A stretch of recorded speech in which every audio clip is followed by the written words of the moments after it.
একটা আশ্চর্যের ব্যাপার আমাদের বাংলাদেশের 18 কোটি মানুষ চায় রোহিঙ্গারা দেশে দীর্ঘদিন না থাকার জন্য। বাংলাদেশের সরকারও চায়, বিশ্ববাসীও চায় যে তারা তাদের দেশে চলে যাক। প্রায় 13 লক্ষ রোহিঙ্গাদের বোঝা আর বাংলার মানুষ টানতে পারতেছে না, কিন্তু সবাই চায় তারা তাদের দেশে চলে যাক।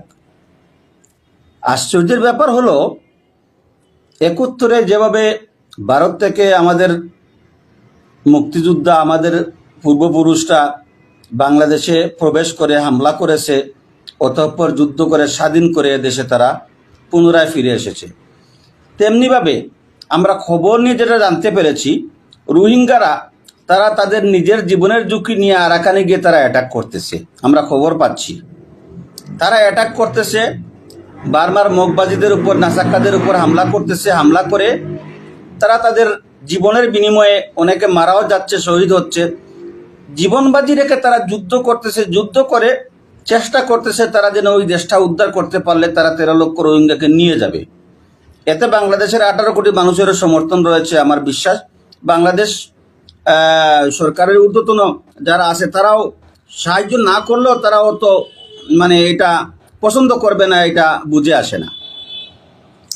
যখন সবাই চায় তারা এইভাবে চলে যাক, বাংলাদেশ সরকার তাদেরকে যখন আলোচনার মাধ্যমে পাঠাইতে পারছে না, তারা যখন শক্তি প্রয়োগ করতেছে, জীবনবাজি রেখে যুদ্ধ করে তারা যাচ্ছে, ঘটনাক্রমে কেউ যদি ওখানে যুদ্ধে প্রতিপক্ষের হামলার শিকার হয়ে বাংলাদেশের বর্ডারে ঢুকে পড়ে, যারা এই বাংলাদেশেই তারা থাকে, টেকনাফে, কক্সবাজারে তারা থাকে, যখন ওরা ঢুকার সাথে সাথেই ওদেরকে বিজিবি গ্রেফতার করে ফেলে।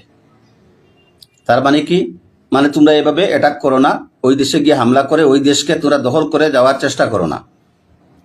তাহলে কি আপনারা এদেরকে সারা জীবন রাখবেন? এদেরকে কি সারা জীবন আমাদের গাড়ে ওদেরকে চেপে বসাবেন? আপনারা কি চাচ্ছেন? ওদেরকে নিরুৎসাহিত করতেছেন কেন? খবর নিচ্ছি, আমরা নিয়ে জানতে পেরেছি প্রায় 1000 রোহিঙ্গা যারা ওখানে যুদ্ধ করতে গেছে, ওরা বাংলাদেশে পার হওয়ার সাথে সাথে বিজিবি ভাইয়েরা ওদেরকে গ্রেপ্তার করে জেলে পুরাই দিছে, ওদেরকে জেলে ঢুকিয়ে রেখেছে। তাহলে আপনারা কি চান সারা জীবন এদেরকে? আর কতদিন আপনারা আমাদের গাড়ে ওদেরকে বসায় রাখবেন? আপনারা ওদেরকে গ্রেপ্তারও করবেন, যেতেও দিবেন না, হামলাও করতে দিবেন না, আবার ওদেরকে এই দেশে থাকতেও চাইবেন না। তাহলে আপনারা কোন পথ ওদেরকে দিবেন? একটা পথ তো দিবেন। নিজেরা যুদ্ধ করে তো ওই দেশ দখল করে ওদেরকে তো পাঠাইতে পারবেন না। তাহলে ওরা নিজেরা যুদ্ধ করে ওখানে গিয়ে তারা তাদের দেশ উদ্ধার করে তারা ওখানে চলে যাক। আপনারা বাধা দিচ্ছেন কেন? সাহায্য নাই করেন, তারা তাদের সামর্থ্য অনুযায়ী যে পরিমাণ তাদের সাধ্য আছে সেই সাধ্য অনুযায়ী তারা সেখানে গিয়ে অ্যাটাক করতেছে। আপনারা তাদেরকে বাধা দিচ্ছেন কেন?